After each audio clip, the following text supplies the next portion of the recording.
நான் வந்து மாட்டை சாமியா பாக்குறவன, நான் வந்து மாட்டை வச்சுதான் பிளப்பு நடத்துறேன், நான் வந்து மாட்டை வச்சு விவசாயம் பண்ற ஆளுன்னு. அதனால அதுக்கு நீங்க மாட்டுக்கறி சாப்பிட்றவங்கள போய் நீங்க சாப்பிடாதேன்னு நான் சொல்ல போறது கிடையாது. அது உங்களுடைய உரிமை. நம்ம நாட்டுல உங்களுக்கு என்ன உணவு வேணுமோ நீங்க சாப்பிடுங்க. நான் உங்க கையை பிடிச்சு சாப்பிடாதீங்கன்னு நான் சொல்ல போறது இல்லை. நான் மாட்டை வச்சு வாங்க. இப்ப என் வீட்டுக்கு நீங்க விருந்தினரா வந்தா போன் பண்ணி என்ன சொல்லுவீங்க? அண்ணா வீட்டுக்கு வர்றேன், அண்ணா எனக்கு வந்து இந்த சாப்பாடு இப்படி வறுத்து வைங்கன்னு எங்கேயும் கேட்க மாட்டோம். எங்களுடைய அலுவலகத்திற்கு யார் வந்தாலும் வரவேற்கின்றோம். முற்றைக்கு வர்றீங்களா, மத்தியானம் லஞ்சு கொடுக்குறோம், நல்லா சாப்பிட்டுட்டு போகணும். ஆனா உங்க அலுவலகத்துக்கு வரணும். இதை வந்து மகாத்மா காந்தி அவர்கள் பீஃபை பத்தி என்ன சொல்லியிருக்காங்க, யங் இந்தியால மகாத்மா காந்தி என்ன எழுதியிருக்காங்க, மகாத்மா காந்தி அவர்கள் பல்வேறு காலகட்டத்தில் மாட்டு இறைச்சியை பத்தி என்ன எழுதியிருக்காங்க அப்படிங்கிறத EVKS இளங்கோவன் ஒரு முறை படிக்கணும். இன்னைக்கு அடிப்படையில் காங்கிரஸ் கட்சியில ஒரு தலைவராக இருக்கக்கூடியவர்கள் வந்து, நான் ஏற்கனவே மறுபடியும் சொல்றேன், உணவு விஷயத்துல உங்களுடைய தனிப்பட்ட உரிமை. ஆனா என்னை நீங்க ஃபோர்ஸ் பண்ண முடியாது. உதாரணத்துக்கு நான் உங்களை கூப்பிட்டு, அண்ணே நீங்க மாட்டு இறைச்சி சாப்பிடாதீங்கன்னு சொல்றதுக்கு எனக்கு உரிமை இல்லை. அது உங்க உரிமை, நீங்க என்ன வேணுமோ சாப்பிடுங்க. நீங்க என்னைய மாட்டு இறைச்சியை சமைச்சு கொடுங்கன்னு கேட்கறதுக்கு உங்களுக்கு உரிமை. ஏன்னா நம்ம நாட்டுல இது சர்வதிகாரத்தனம் இல்லையா? இதே பாரதிய ஜனதா கட்சியில் ஒருத்தவங்களை கூப்பிட்டு, அண்ணே நீங்க மாட்டு இறைச்சி சாப்பிடாதீங்கன்னா நீங்க என்ன சொல்லியிருப்பீங்க? ஐயோ இந்தியாவில் அரசியலமைப்பு சட்டம் உடைஞ்சு போச்சு, இப்படி ஆகி போச்சு, சர்வதிகாரம். ANS பிரசாத் சொல்றாங்க. இன்னைக்கும் அவர்கள் வந்தால் உணவு கொடுப்பது எங்களுடைய பாரம்பரியம், உணவு கொடுக்கின்றோம். வந்துட்டு யாரையும் தடுக்க போறது. மாட்டு இறைச்சி கொடுத்தா தான் நான் வருவேன்னு ஒரு காங்கிரஸ் கட்சி தலைவர் சொல்வது மகாத்மா காந்தி அவர்கள் சிந்தனையில் இருந்து எந்த அளவுக்கு ஒரு காங்கிரஸ் கட்சி மாறி இருக்கிறது என்பதற்கு EVKS இளங்கோவன் அவருடைய பேச்சே சாட்சி. இதை முடிச்சு வந்தார். ஒரே கேள்விதான் கேட்கிறேன். மறுபடியும் சொல்றேங்க, மறுபடியும் சொல்றேன், மறுபடியும் சொல்றேன். ஜெயலலிதா அவர்கள் வந்து ஒரு தீவிரமான இந்துத்துவவாதி. யாராவது அதிமுக நண்பர்களுக்கு சந்தேகம் இருக்குன்னா, 1995 ஜஸ்டிஸ் JS வர்மா உச்ச நீதிமன்றம் இந்துத்துவாவை பத்தி ஒரு தீர்ப்பு உச்ச நீதிமன்றம் கொடுத்திருக்காங்க. அந்த தீர்ப்புக்கு பிறகு அந்த தீர்ப்பை இன்னும் யாரும் ஆராயல. Last standing verdict on Hindutva 1995. Ram Jethmalani போன்ற மனிதர்கள் ஒரு பக்கம் ஆஜராகிறாங்க, சிவசேனா. என்ன கேஸ்னா, இந்துத்துவானா என்ன? ஒரு தலைவர் தேர்தல் களத்துல இந்துத்துவான்னு சொன்னா அது மத பிரச்சாரமா இல்லையா? இந்துத்துவானா ஒரு மதமா? இந்துத்துவானா ஹிந்துவா? இதுதான் கேள்வி. இது உச்ச நீதிமன்றத்தில் ஒரு பெரிய டிஸ்கஷனுக்கு பிறகு ஒரு சரித்திர தீர்ப்பு கொடுக்கிறாங்க 1995. அதை ADMK இருக்கக்கூடிய தலைவர்கள் ஒரு முறை அதை டவுன்லோடு பண்ணி படிக்கணும். ஹிந்துத்துவா என்பது மதம் சார்ந்தது கிடையாது. It's a way of life. அது வாழ்வியல் முறை.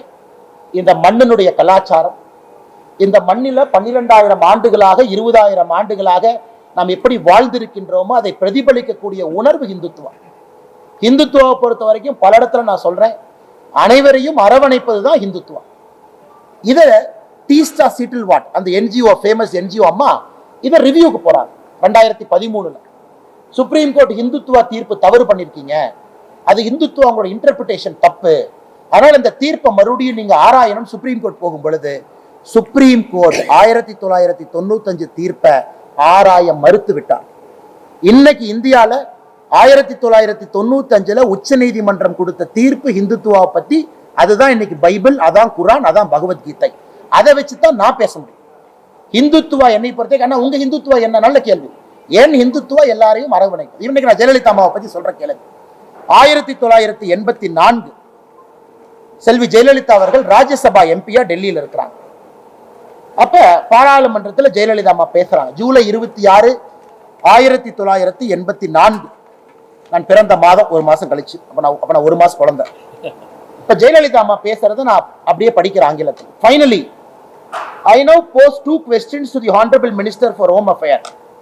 Will the center consider placing Jammu and Kashmir under governor rule? Why delay Jammu and Kashmir being integrated with the rest of the Indian Union? Why not bring it under the purview of the Constitution of India in conformity with all other states of Indian Union? அதாவது 1984 July 26 article 370 எடுக்கப்பட வேண்டும் என்று பாராளுமன்றத்திலே பேசிய ஒரு தலைவர் செல்வி ஜெயலலிதா. இன்னைக்கு அனைத்து இந்திய அண்ணா திராவிட முன்னேற்ற கழகம் அவங்க ஸ்டாண்ட கேளுங்க. 370 பத்தி உங்க ஸ்டாண்ட் என்ன? ராமர் கோவிலை பத்தி அம்மா ஜெயலலிதா அவர்கள் national integration council meeting November 23, 1992 பேசுறாங்க. என்ன சொல்றாங்கன்னா, கரசேவை என்பது தவறான வார்த்தை கிடையாது, அது சரிங்கிறாங்க. கரசேவையை டிஃபெண்ட் பண்ணி நேஷனல் இன்டகிரேஷன் கவுன்சில் மீட்டிங்ல சொல்றாங்க. குறிப்பாக இந்த கரசேவைக்காக பாரதிய ஜனதா கட்சியினுடைய ஆட்சி மத்திய பிரதேசம், ஹிமாச்சல பிரதேசம், ராஜஸ்தான் இந்த பாபரி மஸ்ஜித்துக்காக பாரதிய ஜனதா கட்சி ஆட்சியை டிஸ்மிஸ் பண்றதை நான் கடுமையாக எதிர்க்கின்றேன் அப்படின்னு ஜெயலலிதா அவங்க நேஷனல் இன்டகிரேஷன் கவுன்சில்ல பேசியிருக்காங்க.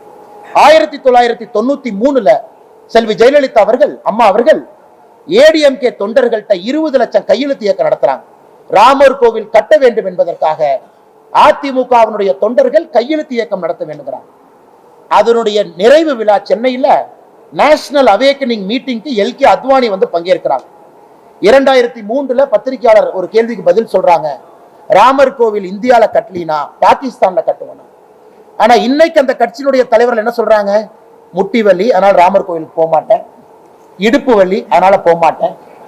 அதனால இதெல்லாம் கம்பேரிசன் பண்ணி சொல்றேன். அடுத்தது uniform civil code 2003 uniform civil கோடுக்கு அம்மா ஜெயலலிதா அவங்க சொல்றாங்க, it is very much necessary for a multi religious country like India rendering equality to all. பொது சிவில் சட்டம் என்பது வேண்டும் என்கிறாங்க.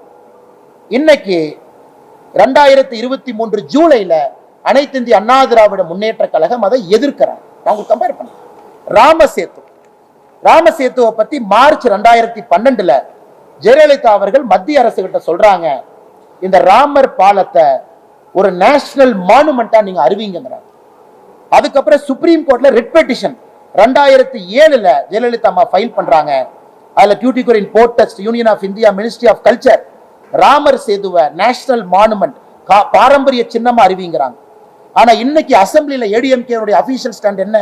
பொள்ளாச்சி ஜெயராமன் அவர்கள் சொல்றாங்க, நயினார் நாகேந்திரன் அவர்கள் பிஜேபி இதை முழுமையாக ஆதரிக்குது, அதாவது ராம் சேத்துவை பொறுத்தவரை அந்த நேஷனல் மானுமெண்ட் வரணும்.